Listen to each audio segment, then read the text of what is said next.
Welcome to Boring History, where forgotten tales and ancient mysteries are told in a calm and relaxing way.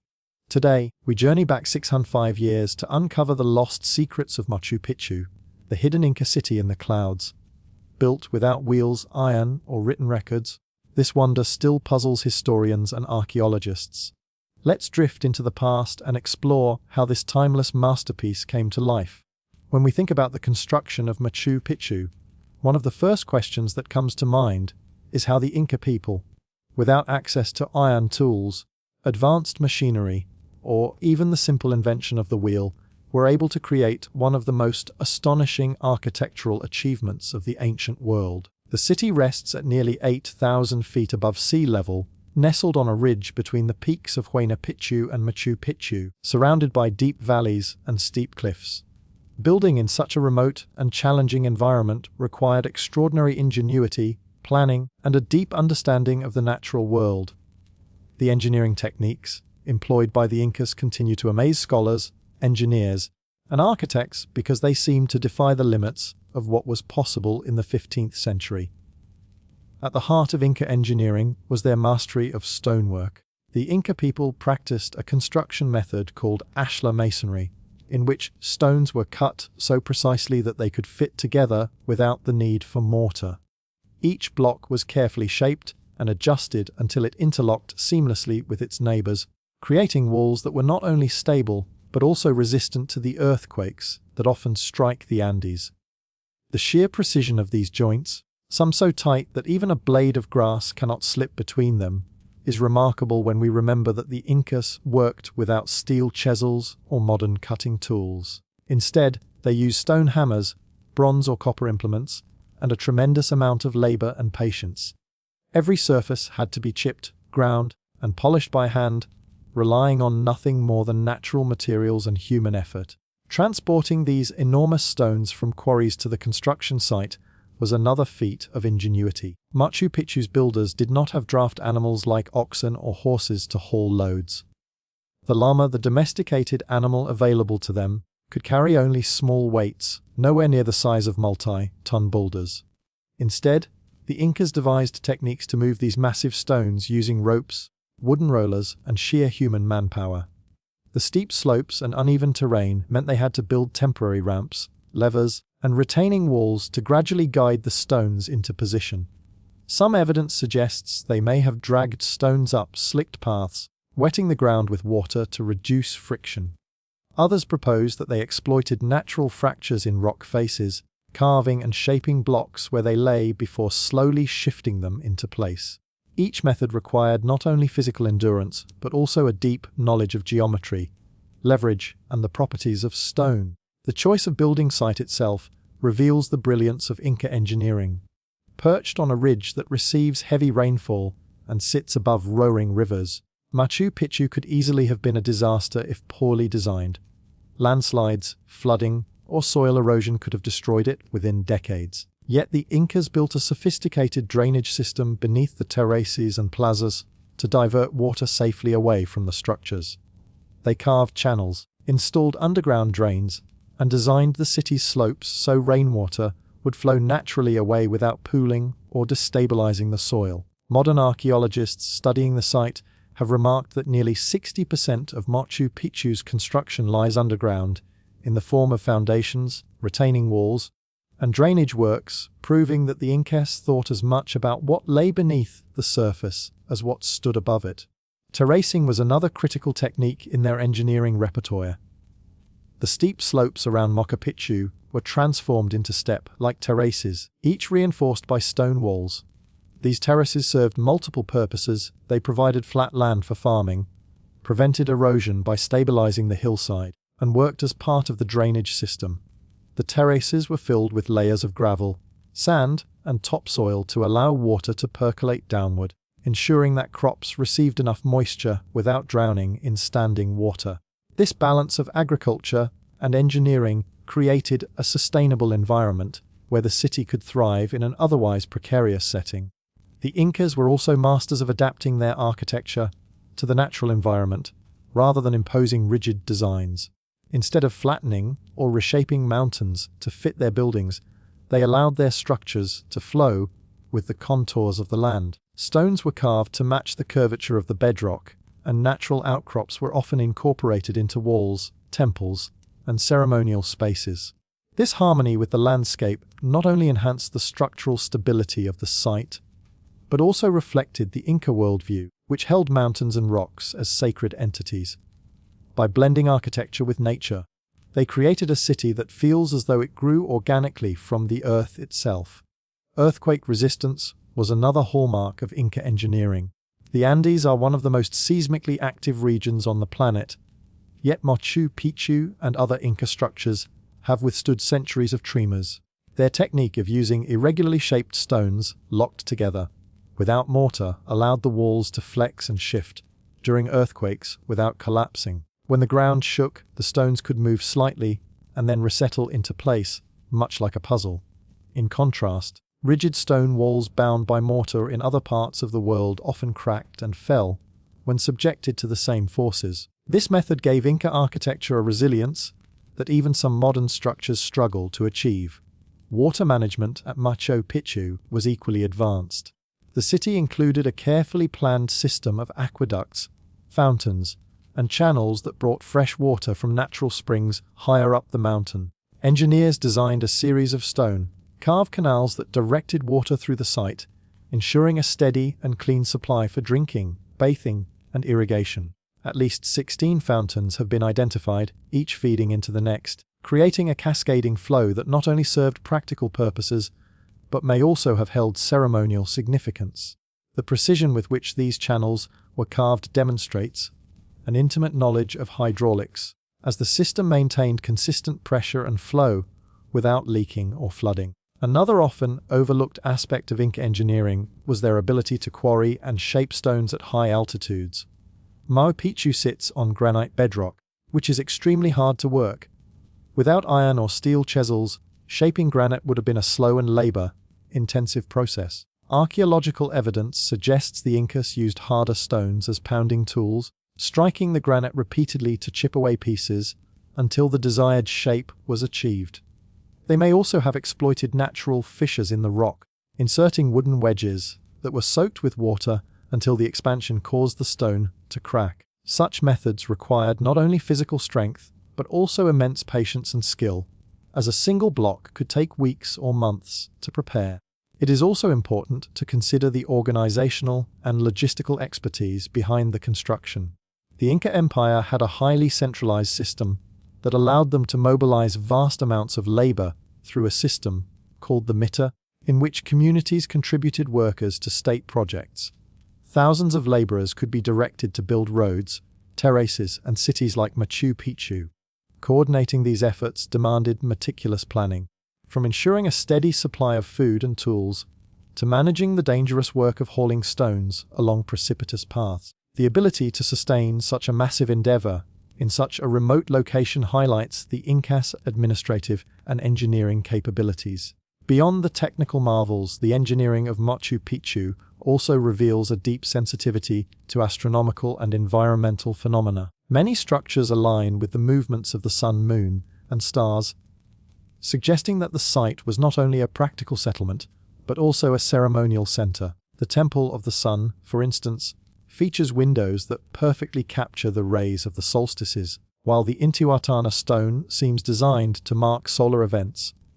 Incorporating these celestial alignments required precise observation and measurement, further proving that Inca engineering was as much about intellectual mastery as it was about physical construction. When we reflect on all of these aspects, the ashlar masonry, the terraces, the drainage, the earthquake-resistant walls, the water channels, the incorporation of natural features, and the astronomical alignments, we begin to see that the engineering of Machu Picchu was a holistic endeavor. The Incas were not building in isolation, they were combining architecture, agriculture, spirituality, and environment into one seamless whole. Every stone and every terrace was part of a broader system designed to sustain life, honor the gods, and endure the harsh realities of the Andean world. The city of Machu Picchu is more than a marvel of stone and engineering. It is a reflection of the Inca worldview, spirituality, and cultural identity. For the Inca people, architecture was never separate from religion, politics, or daily life.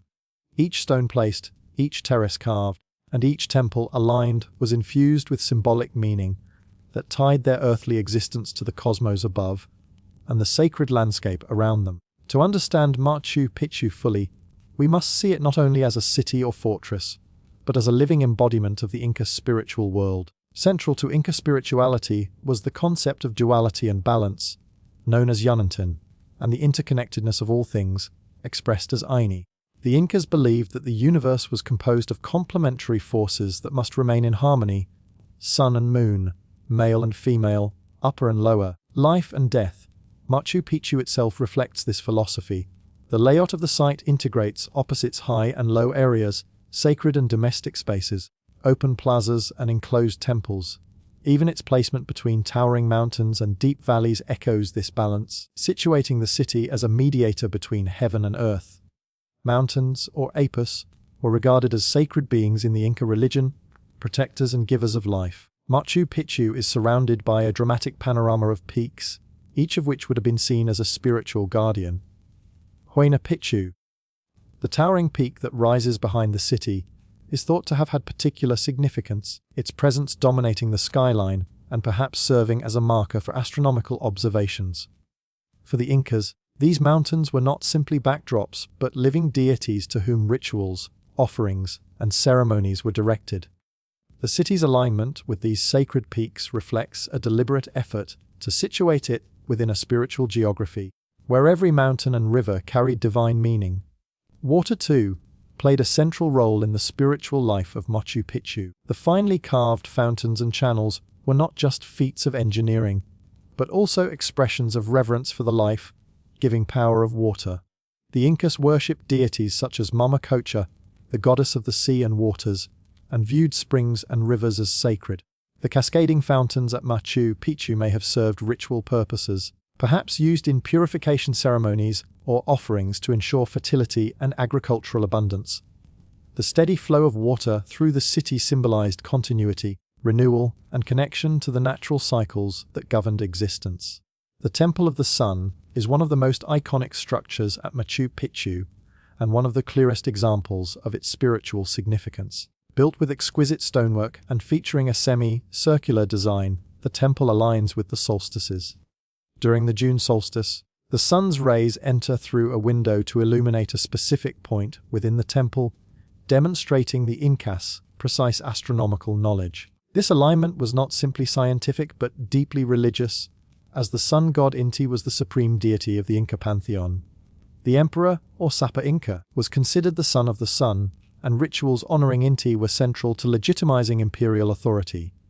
Thus, the Temple of the Sun at Machu Picchu would have been a place where celestial events were observed and interpreted, linking the city directly to the cosmic order. Another enigmatic structure, the Intihuatana stone, often called the hitching post of the sun, further emphasizes Machu Picchu's role as a sacred observatory. This carved granite stone is thought to have functioned as a solar clock or calendar, marking equinoxes and solstices. On certain days of the year, the sun casts shadows that align perfectly with its edges, revealing a sophisticated understanding of celestial movements. For the Incas, the stone may have symbolized a tether, a way to tie the sun to the earth and ensure the continuation of time and seasons. Ceremonies at the Intihuatana could have reinforced the idea that human rituals were necessary to sustain cosmic balance, making Machu Picchu a vital place for maintaining harmony between people, nature, and the heavens. The sacred landscape extended beyond the city itself into the agricultural terraces and surrounding environment. Farming was not merely an economic activity, but a sacred duty, as the fertility of the land was believed to depend on the favor of the gods. The terraces at Machu Picchu, carefully built to conserve soil and manage water, were part of this sacred contract. Planting, harvesting, and irrigation were accompanied by rituals and offerings, ensuring that the spirits of the land would continue to provide sustenance. This intertwining of agriculture and spirituality meant that even the most practical aspects of life carried profound religious weight. Cultural practices within Machu Picchu also reveal its spiritual character. Evidence suggests that the city was not a bustling metropolis, but a ceremonial center, perhaps a royal estate or pilgrimage site. The relatively small population and the presence of elite structures, temples, and ritual spaces point to its use by priests, nobles, and attendants rather than common citizens. Ceremonies performed here would have reinforced the authority of the emperor, connected him to divine forces, and ensured the prosperity of the empire. Pilgrims may have traveled long distances to participate in festivals, bringing offerings to the sacred mountains, springs, and temples that made up the spiritual fabric of the site. The architecture itself was infused with symbolism. Many buildings feature trapezoidal doors and windows, a design that was both practical for earthquake resistance and symbolic of stability and order. The use of finely polished stones in temples contrasted with the rougher construction of common structures, reinforcing social and spiritual hierarchies. Sacred spaces were meticulously crafted, while more utilitarian areas were left simpler, reflecting the Inca belief in the sanctity of certain places. Every stone and space carried meaning, shaping not just how people moved through the city, but how they experienced the divine within it. Machu Picchu also embodied the concept of sacred geography, in which places were chosen and built upon because of their spiritual resonance. The Inca saw certain landscapes as huacas, sacred sites imbued with supernatural power. These could be mountains, caves, rocks, or springs, and Machu Picchu itself was likely considered a vast huaca. The site's alignment with astronomical events and surrounding peaks suggests that it was chosen precisely because it resonated with the spiritual and cosmic order. By building here, the Incas anchored their empire within a sacred framework, making the city not just a political symbol, but a cosmic one. Burial practices at Machu Picchu further highlight its cultural and spiritual significance. Archaeological excavations have uncovered human remains, many of them women, leading some scholars to suggest that Machu Picchu may have been home to chosen women known as Aquila, or Virgins of the Sun. These women were dedicated to religious service, weaving fine textiles, brewing sacred chicha beer, and participating in rituals. Their presence would have reinforced the site's role as a ceremonial and spiritual hub. Death itself was not seen as an end, but as a transition, and burials within sacred sites ensured that the dead remained part of the ongoing spiritual life of the community. The Inca worldview also emphasized the tripartite division of the cosmos into Hanan Pacha, the upper world of gods and celestial beings, K Pacha, the earthly world of humans, and Yuku Pachas, the inner world of ancestors and the dead. Machu Picchu, with its high altitude setting closer to the heavens, may have been seen as a bridge between these realms. Temples reaching skyward, caves leading inward, and terraces grounded in the earth all reflected this cosmic order. Rituals performed at Machu Picchu likely sought to maintain communication and balance among these realms, ensuring the health of the people and the stability of the empire. Music, dance, and ritual performance would have been integral to the spiritual life of Machu Picchu. Though little physical evidence survives, historical accounts describe festivals where drums, flutes, and chants filled the air, accompanied by elaborate processions and offerings. These rituals reinforced communal bonds, celebrated seasonal cycles, and honored the gods. In a place like Machu Picchu, with its dramatic setting and sacred architecture, such performances would have carried immense symbolic power, transforming the city into a stage for cosmic drama. Even the abandonment of Machu Picchu may have carried spiritual meaning. Rather than being conquered or destroyed, the site was left intact, hidden from the Spanish who ravaged so many other Inca centers.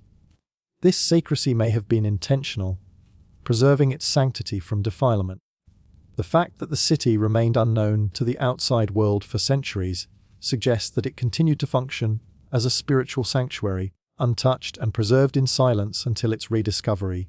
For the Inca worldview, where sacred places retained power long after people departed, Machu Picchu may have remained an active huaca in the cultural imagination. When Hiram Bingham first came across the ruins of Machu Picchu in 1911, guided there by local farmers, he believed he had uncovered the legendary last refuge of the Inca kings. What he found instead was a sprawling complex of finely cut stone structures, terraces, and temples that appeared to have been abandoned centuries earlier and left to be reclaimed by the encroaching jungle. The sudden abandonment of Machu Picchu is one of the most enduring mysteries of the Inca world. Unlike cities destroyed by conquest or fire, Machu Picchu remained largely intact, its stones unburned, its temples standing, its fountains still channeling water from the mountain springs. What drove its inhabitants to leave such a magnificent city behind remains a question that historians, archaeologists, and travelers have wrestled with for over a century. The first step in considering the mystery is to reflect on who lived in Machu Picchu and why it was built in the first place. Scholars have debated whether it was a royal estate for the Inca Emperor Pachuti, who ruled in the mid-15th century, or whether it was a sacred ceremonial center, or even a kind of estate that combined political, agricultural, and religious functions. Whatever its precise role, it is clear that Machu Picchu was not an ordinary settlement. Its population was relatively small, perhaps 500 to 1,000 people at most, composed of priests, retainers, artisans, and attendants who supported the emperor and participated in rituals. The city was not self-sustaining on a large scale and depended on the broader Inca network for supplies and labor. This limited size may partly explain why, when circumstances shifted, it could be abandoned swiftly. One of the most widely discussed theories is that Machu Picchu was abandoned in response to the Spanish conquest of the Inca Empire in the 1530s. When Francisco Pizarro and his small band of conquistadors captured the Sapa Inca Atahualpa, the empire was thrown into chaos. Spanish troops swept across the Andes, seizing cities, plundering temples, and dismantling Inca political and religious life. Yet intriguingly, the Spaniards never discovered Machu Picchu. There are no records in Spanish chronicles describing a city perched high in the mountains above the Urubamba River. This absence has led many to speculate that Machu Picchu was deliberately hidden or abandoned before the Spanish could reach it. Some suggest the Incas evacuated the city, removing its treasures and dispersing its inhabitants to protect it from desecration. The thick jungle growth that covered it for centuries may have been nature's way of keeping the site secret, but it is possible that the Incas themselves took steps to conceal paths and access routes to ensure it would remain untouched. Others argue that disease may have played a role in its abandonment. European contact brought devastating epidemics of smallpox, measles, and influenza to the Americas long before Spaniards physically reached every corner of the continent. These diseases spread faster than armies, moving along trade routes and across populations with no immunity. Some historians estimate that up to 90% of the indigenous population of the Andes perished within decades of the first outbreaks. It is possible that Machu Picchu, like many other settlements, was depopulated not by conquest but by illness. If a significant portion of its relatively small community succumbed to disease, the city may have become unsustainable. Survivors may have fled to other regions, leaving the site empty, its terraces untended, and its temples abandoned in silence. Environmental pressures also present a compelling explanation. Machu Picchu sits in a high-altitude cloud forest, an environment prone to landslides, heavy rains, and soil instability. The Incas engineered elaborate terraces and drainage systems to stabilize the site. But even with their skill, the environment would have posed ongoing challenges. Some geologists suggest that earthquakes or landslides could have damaged key infrastructure, making the city less viable. Others point to evidence of erosion that may have threatened agricultural terraces, reducing food production.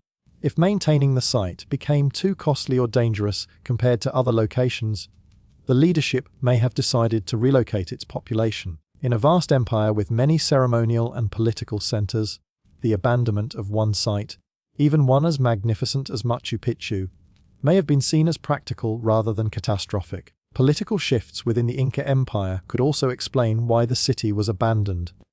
The empire was not static. Rulers established estates and ceremonial centers as symbols of their power, and when a ruler died, his successor often established new ones, rather than continuing to use the old. Machu Picchu is believed to have been built under Pachacuti, and if it primarily functioned as his royal estate, it may have lost its importance after his death. Subsequent emperors may have chosen to focus on other centers, leaving Machu Picchu to fall into disuse. In a culture where ancestor worship and the cult of the ruler played central roles, estates tied to a specific emperor's memory could become less relevant once the empire's attention shifted elsewhere. Another theory focuses on the possibility of religious transformation and shifting sacred geographies. The Incas saw their world as filled with sacred places, or huacas, each with its own spiritual significance. As dynasties changed and political needs shifted, new sacred centers rose to prominence. It may be that Machu Picchu's role as a ceremonial hub diminished over time, either because other sites became more significant or because changes in ritual practices made it less central. Abandonment, in this sense, would not have been a single dramatic event but a gradual waning of importance, with fewer rituals, fewer attendants, and eventually silence. The lack of evidence of violence or destruction at Machu Picchu is striking. Unlike many cities that bear scars of conquest, burned walls, smashed idols, looted tombs, Machu Picchu shows no such marks. Its temples stand serene, its stones unbroken except by time and weather. This suggests that its abandonment was not sudden in the sense of catastrophe, but was instead orderly and deliberate. Perhaps the people left knowing they would not return, but with enough time to take their portable goods, sacred objects, and provisions. The city, in this interpretation, was not lost in a moment of crisis, but gently set aside. There are also intriguing possibilities raised by archaeological discoveries. Studies of burials at Machu Picchu reveal a population that was diverse, with skeletal evidence suggesting individuals came from different regions of the empire.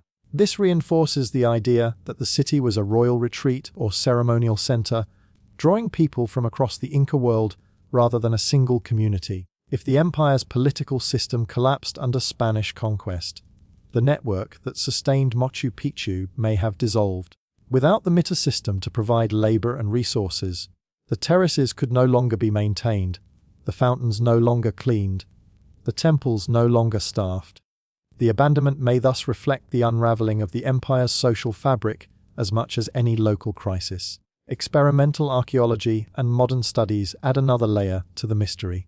Scholars who have attempted to reconstruct Inca lifeways note the incredible effort required to maintain high-altitude agricultural systems and ceremonial centers. Without continuous investment of labor, even a short interruption could lead to rapid decline. Crops would fail, terraces would erode, and structures would succumb to encroaching vegetation. If, during the turbulence of conquest and disease, the flow of labor to Machu Picchu was interrupted for even a few years, the site may have quickly become untenable, leading to a decision to abandon it altogether. Adding to the mystery is the silence of Inca records. The Inca Empire did not have a written language in the conventional sense. Instead, they used quipus, knotted strings that encoded information. The exact system of quipu recording is still not fully understood, and no surviving quipu has been definitively linked to Machu Picchu. As a result, there is no direct Inca explanation for why the site was abandoned. Later oral traditions among local Quechua communities kept some memory of the place. But these accounts are fragmentary, often mingling myth with history. The absence of clear records deepens the enigma, leaving modern scholars to piece together clues from archaeology, geology, and anthropology. Some researchers suggest that Machu Picchu's very remoteness may have contributed to its abandonment. Perched between towering peaks and accessible only by steep trails, it was difficult to reach and sustain compared to other Inca centers located in more open valleys. While this isolation protected it from Spanish discovery, it also made it less practical to maintain once the empire faced external threats and internal collapse. As resources became scarcer, the Inca leadership may have prioritized more accessible and strategic sites, allowing Machu Picchu to fade quietly into obscurity. There are also cultural theories that see the abandonment as part of a broader pattern in Andean history. Civilizations in the Andes often built ceremonial centers that were used intensively for a time and then left behind, sometimes in response to shifting political alliances, sometimes due to changes in ritual needs, and sometimes for reasons that remain unclear. In this context, Machu Picchu may not be an anomaly, but part of a recurring Andean tradition of creating sacred spaces that are eventually relinquished. Its mystery lies not in its abandonment alone, but in the fact that it was hidden so well and remained untouched for so long. For modern observers, the mystery of abandonment adds to the aura of Machu Picchu. The silent plazas, empty temples, and jungle-covered terraces evoke a sense of loss and wonder. Standing among the stones, one cannot help but imagine the voices that once echoed through its corridors, the ceremonies performed under the sun, The meals cooked on hearths now cold. The fact that it was left intact, its purpose unfinished, transforms it into a time capsule of Inca civilization.